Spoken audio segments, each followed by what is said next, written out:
Добар ден, прво издание на Дневникот на Канал Плюс. Ова се настаните на денот.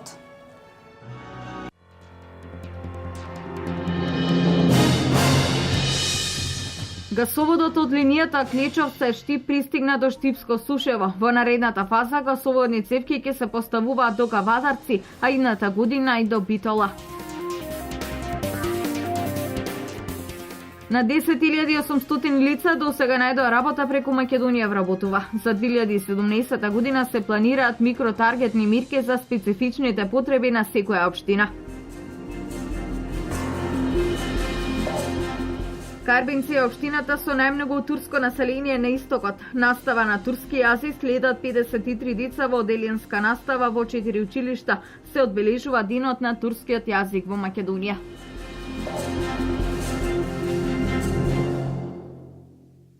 Оперативниот план за вработување за 2016 година содржи 27 мерки, чија реализација почнува од 1 јануари, со цел да се продолжи со трендот за намалување на невработеноста. Новите мерки во добар дел се на дополнување на постојните, како што е мерката за стари занаети, потоа мерката за мобилност за вработување на лица и други мерки. Директорот на Агенцијата за вработување Владко Поповски изјави дека за 2017 година заедно со општините ќе се дефинираат микротаргетни мерки, согласно специфичните потреби на секоја општина поодделно, со користење на владините активни мерки во рамки на проектот Македонија вработува.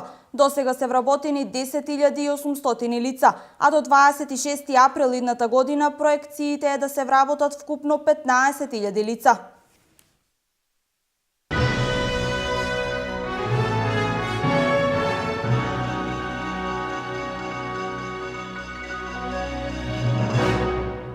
Продолжуваме со истрагата за случајот лажни лични карти.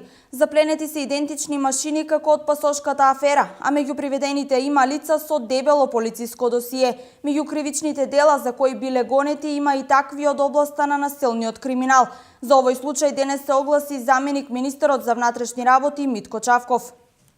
Мојот прв коментар беше дека се прejudicira многу рано и дека за да нема шпекулации, потребно е во јавноста да се излезе со соопштение, односно да се преземат итни мерки и активности, да се расчисти прашањето дали овие лични документи се искористени за изборни цели. Како што кажав и тогаш и сега, мислам дека тоа е многу едноставно прашање за одговор, со едноставни проверки во Државната изборна комисија и во статистика, и тоа се направи и практично се даде одговор на прашањето кое што беше така презентирано во јавноста, да не кажам со еден сензационалистички пристап. Дефинитивно тие лични карти, значи не беа употребени во изборниот процес, меѓутоа припадниците на Министерството за внатрешни работи, односно припадниците на оддел за борба против организиран и тежок криминал продолжија со своите активности. И практично, како што и најавив, дадоа и одговор на прашањето кој ги има фалсификувано. Меѓутоа, сега не би сакал да прejudicирам со детали од истрагата, бидејќи сепак надлежноста е на јавното обвинителство, но останува прашањето зошто и дали фалсификувани документи со лични податоци, односно за фалсификувани документи кои што произлегуваат од активности кои се преземени практично пред 2 дена, се употребени за други цели. Цевките на гасоводот од кракот Клечовце-Штип се на околу 1 километар до Штип, во непосредна близина на населбата Три Чешми. Се работи за владина инвестиција за гасификација на Македонија тешка 90 милиони евра. Бројни се бенефитите кои се очекуваат од дотокот на газ во регионот, посебно за компаниите кои во голема мера ќе ги намалат сметките за енергија. Користењето на овој енергенски значи и подем на оранжериското производство во регионот. Штип наскоро ќе стане дел од глобалниот проект на владата на Република Македонија за приклучување на Македонија на гасоводната мрежа. Имено, штипјани деновиве се сведоци на изградба на магистралниот гасовод од Клечовце до Штип, кој е во полнек, а гасоводната траса долга 61 км е речиси готова и на 1,5 км од Штип. Од Штип, гасоводната линија продолжува во нова фаза која ќе го носи овој ефтин енергенс до Кавадарци, Прилеп и Битола. Тоа практично значи дека уште едно ветување на владата на Република Македонија, предводена од ВМРО ДПМН, го исполнува овој проект и докажува дека Македонија ќе ја стави на светската карта на земји чија економија може да доживее уште поголем поттик со користењето на овој енергенс и ќе отвори нови перспективи за Штип. За штипското стопанство, за стопанствениците, тоа ќе значи еден ефтин енергенс, намалени трошоци на производството, со што ќе се отворат и можности за нови вработувања и инвестиции. Гасот во Штип носи нови предизвици и економски поволности, но освен економските, секако овде си и еколошките, бидејќи е познато дека гасот е чист енергенс кој не ја загадува животната средина. Само ефтината енергија е еден предуслов да не инвестираме. Но уште поголем предуслов е таа да биде еколошка, да не загадува, да не контаминира. И лично мислам дека метанот како природен газ кој доаѓа од Сибир, од Русија, еве реално се пристигне во Штип, ќе значи голема придобивка пред се и за здравето на населението. Значи ќе имаме ефтин енергенс, ќе се имат интерес и стопанството, и приватните субјекти, ќе имаат и сите општествени институции, но пред се мислам дека ќе имаат граѓаните бидејќи ќе работиме да Штип и понатаму остане на здрава животна средина, каде населението нема да биде експонирано на штетни гасови, и затоа мислам дека овој проект на владата на Република Македонија служува комплетни честитки и посебно морам да им честитам на изследувачите кои навистина градат по сите светски стандарди, се гради многу брзо, така да нема да ми изненади ако наредната година до крајот на годината стигнат и до Битола. Гасоводот во Штип значително ќе ги раздвижи и странските инвестиции, а со тоа ќе се зголеми и бројот на вработувања во тир зоната во Штип, каде веќе екзистираат неколку фабрики. Турците во Македонија денес го одбележуваат денот на образование на турски јазик. Карбинци е општината во источниот регион со најголем број турско население и настава на турски јазик има во 4 села. Во општина Штип настава на турски јазик има само во основното училиште во село Шашаварлија. Наставата на турски јазик во образованието во Република Македонија започнала на денешен ден во далечната 1944 година со слабењето на силите на фашистичкиот окупатор. Група интелектуалци во Македонија, посебно Охрид и Скопје, веќе оформуваат оделенија на турски јазик во приватни куќи.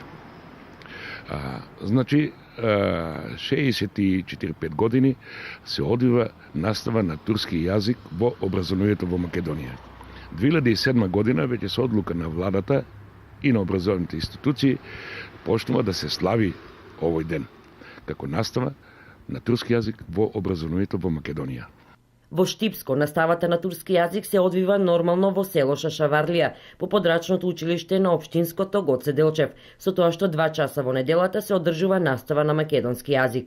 Асанов истакна дека засега турски јазик изучуваат 9 ученика, но дека од наредната учебна година како резултат на враќањето на жителите кои превремено живееле во Германија очекува бројот да се зголеми. Имаме часови, секој оделение часови по 2 неделно на македонски јазик, природни науки, англиски, значи мешовита е наставата, но главна настава е настава на турски јазик на својот мајчи јазик. Историски тоа се одвива, реков пред малку, се одвива и е нормално затоа што во Македонија многу малку и просветни работници се упознаени дека по законските основи, по актите, правата на свој мајчин јазик се остваруваат полека. Веќе до година ќе имам над 13 ученика. Тоа е мешовита паралелка од прво до 5 оделение. Поголем број на ученици кои учат на турски јазик има во општина Карбинци. Таму во склоп на училиштето Страшо Пинџур функционираат подрачни училишта во селото Радање, Парналија, Оџалија и Кучица, каде на својот мајчин јазик наставата ја следат 53 ученика. Карбинци е општина која во источниот плански регион има најголем број на жители од турска националност, и тоа 728, кои претежно се населени во плачковичките села. На 60 дипломирани правници и новинари од УГД денес на пригодна свеченост им беа врачени дипломите. Дел од дипломираните планираат да продолжат со образованието и во најголем дел иднината ја планираат овде и со работа на струката. Над 60 на студенти кои дипломирале во изминатиот период на правниот факултет и факултетот за новинарство при Универзитетот Гоце Делчев во центрите во Штип, Кочани и Струмица, денес свечено беа промовирани и им беа доделени дипломите. По дипломирањето, поголем број од студентите се надеваат дека ќе најдат работа во областа во која дипломирале и својата иднина ја гледаат во земјава. Во студирањето најпред се сум задоволен од наставничкиот кадар. Значи, беа максимално професионални и сум благодарен што ни го посветија, ни дадоа од нивното знаење.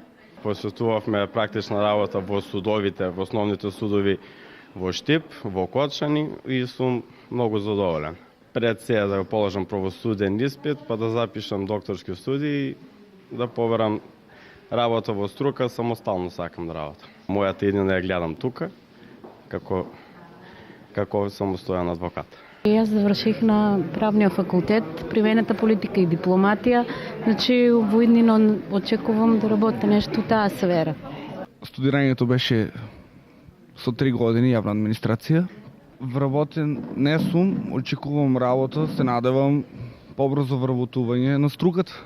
Во тековната академска година реализирани се дел од многобројните проекти на правниот факултет, во кои се вклучени дел од студентите од сите студентски програми, истакна деканот Ананиев. Во рамките на нашиот факултет традиционално организиравме научна конференција во Русија, значи во коорганизација со Универзитетот од Воронеж. Понатаму организиравме научна конференција овде во Штип во коорганизација со Универзитетот од Лиеж од Белгија и Универзитетот од Воронеж од Руската Федерација. Имавме серија на активности во кои што беа вклучени студенти, како што се симулирани судења, надпревари во симулирани судења, понатаму трибини. Нашите студенти беа вклучени во серија на истражувања. Освен на правниот факултет, денес свечено доделување дипломи имаше и на Музичката академија на Универзитетот Гоце Делчев. Дипломите на Штипскиот универзитет свечено се доделуваат 2 пати годишно. Една се доделуваат за време на патрониот празник на 27 март и еднаш пред крај на годината во декември. Под мотото Дарувај од срце, општинските форуми на жените на СДСМ од Делчево и Македонска Каменица ја реализираа хуманитарната акција која 4-та година поред се организира од оваа партија. Топла облека, обувки и постелнина беа предадени на Црвениот крст наменети за социјално загрозените семејства. 4-та година поред членките од општинските форуми на жени од Социјалдемократскиот сојуз ја организираа хуманитарната акција под мотото Дарувај од срце. Донираа пакети од топла облека, обувки, кебиња и постелнини за социјално загрозените семејства во пресрет на зимските денови. Овој пример го следеа и жените од Делчевскиот општински форум на Социјалдемократскиот сојуз. И оваа година форумот на жени на Социјалдемократскиот сојуз својата хуманост и солидарност ја покажа на дело со спроведување на уште една хуманитарна акција. Целта на оваа хуманитарна акција е собирање на топла облека, обувки, прекривачи, кебиња и постелнина. Овие средства соберани од нашите членки ги доставивме во канцеларијата на Црвениот крст, од каде се надеваме дека ќе стигнат во вистинските раце. Се надеваме дека со овој наш гест, со оваа наша акција ќе усрекиме барем мал дел од нашите сограѓани кои имаат потреба од оваа помош и ќе помогнеме полесно и подостоинствено да ги поминат предстојните зимски денови. Кон акцијата под мотото Дарувај од срце се вклучија и жените од општинскиот форум на Социјалдемократскиот сојуз и од Македонска Каменица. Успешно се приклучивме на акцијата Дарувај од срце.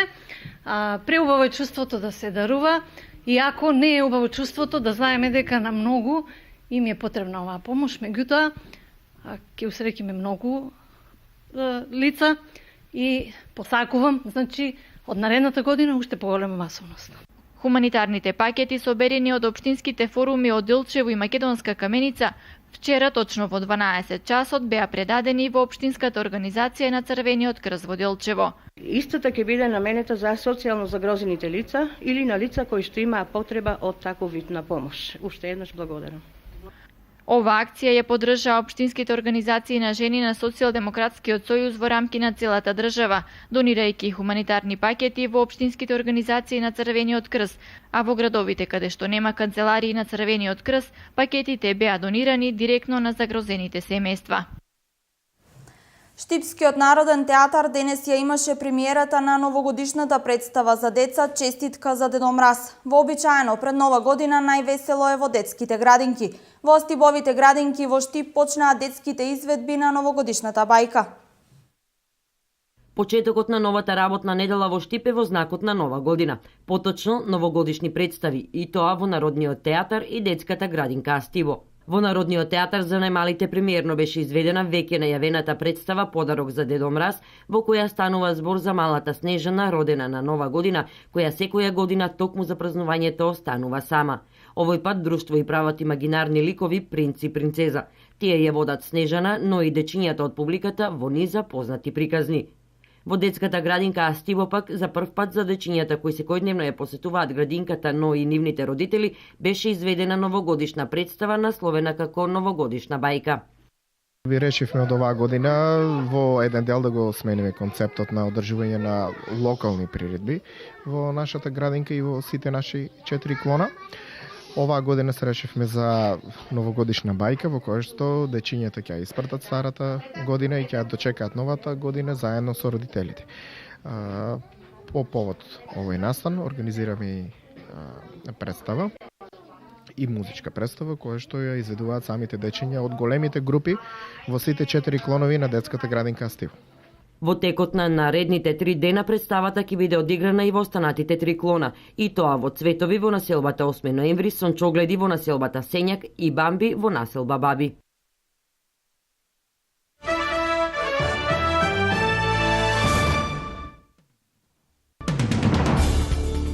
Владеачката конзервативна Народна партија на премиерот Маријано Рахој освои најмногу гласови на вчерашните парламентарни избори во Шпанија, но го загуби досегашното мнозинство во парламентот. Според безмалку целосните податоци од изборите, Народната партија освои 28,7% од гласовите на шпанците и обезбеди 123 пратенички места. На второ место е Социјалистичката партија, за која гласа 22% од гласачите. Во новиот состав на парламентот, социјалистите имаат 90 пратеници. Во првото обраќање пред своите симпатизери, Рахој рече дека ќе се обиде да формира стабилна влада.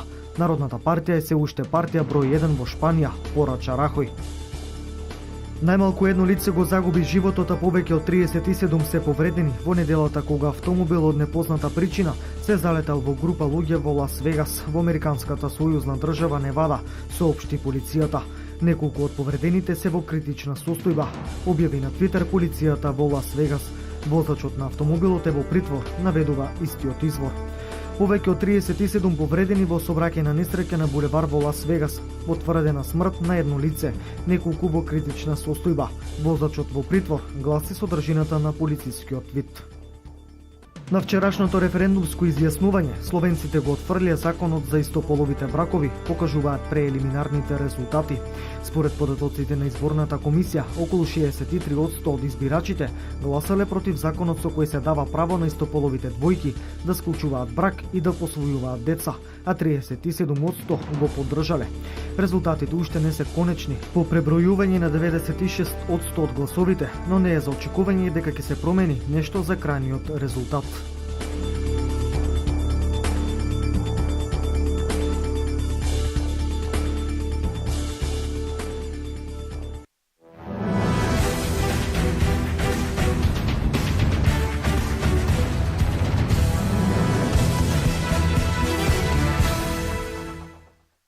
Ракометната школа на Металург од Скопје во Македонска Каменица организираше меѓународен ракометен турнир на кој што освен екипите на Металург од Скопје учествуваа и младинските екипи на Астра Спорт од Камениц, Кочурацин од Кратово и Дедољо Малешевски од Берово во женска конкуренција, додека во машка конкуренција настапи екипата на Интер од Благоевград, која одигра ревијален надпревар со ракометарите на Астра Спорт од Македонска Каменица, кои што го добија надпреварот со 32-30. Во надпреварувачкиот дел се постигнати следниви резултати. Металург славеше над Кочурацин со 19-8, додека Астра Спорт го победи Дедољо Малешевски со висока разлика 26-5. Мечот за третото место го откаже екипата на Дедољо Малешевски, па така Кочурацин од Кратово беше прогласен за третопласиран тим на овој турнир. Во надпреварот за прво место победи екипата на Металург од Скопје, која во финалето ја совлада екипата на Астра Спорт од Каменица каменица со резултат 16-6. Инаку освен најдобрата екипа на турнирот беше прогласен и најдобар голман Андријана Атанасова од екипата на Кочо Рацин од Кратово, најдобар стрелец Ивана Дончевска од Астра Спорт од Македонска каменица, како и најдобар играч на турнирот Михаела Стојановска од ракометниот клуб Металург од Скопје. Според најавите на раководните лица на Металург се очекува овој турнир во иднина да прерасне во традиционален. Женскиот кошаркарски клуб Клубски ја продолжува победничката серија и ја нанижа четвртата победа во низа во првата македонска кошаркарска лига. Во надпревар во кој делчевските кошаркарки беа подобри во сите елементи на кошаркарската игра, го совладаа тимот на Лотос од Скопје со 66-62. Делчевчанки, според информациите кои ги добивме од тренерот, беа подобри во сите елементи на кошаркарската игра. Водеа од првата до последната минута. Водството по првата четвртина изнесуваше 15 разлика, што беше и клучна четвртина тимот на Клубски да го добие овој надпревар. Новаа средба во таборот на Клубски најефикасна беше најискусната Маја Видикова Николич со 15 постигнати поени, а двоцифрени беа уште 4 кошаркарки: Елеонора Атанасова Георгиева со 12, 18 годишната Стефанија Петровска исто така со 12 поени, репрезентативката Ванеса Василевска со 10, додека едноцифрен број на поени постигнаа и Снешка Николовска која уфрли 8 поени, Ангела Ставрова 6 и Ина Рашова која постигна 7 кошеви. Наредниот викенд кошаркарскиот клуб Клубски во Делчево ја пречекува екипата на Бадел од Скопје, инаку досега без пораз, шампиони и куп победници за оваа година. Добра прилика да се наполни спортската сала во Делчево и љубителите на спортот да уживаат во еден врвен кошаркарски женски надпревар.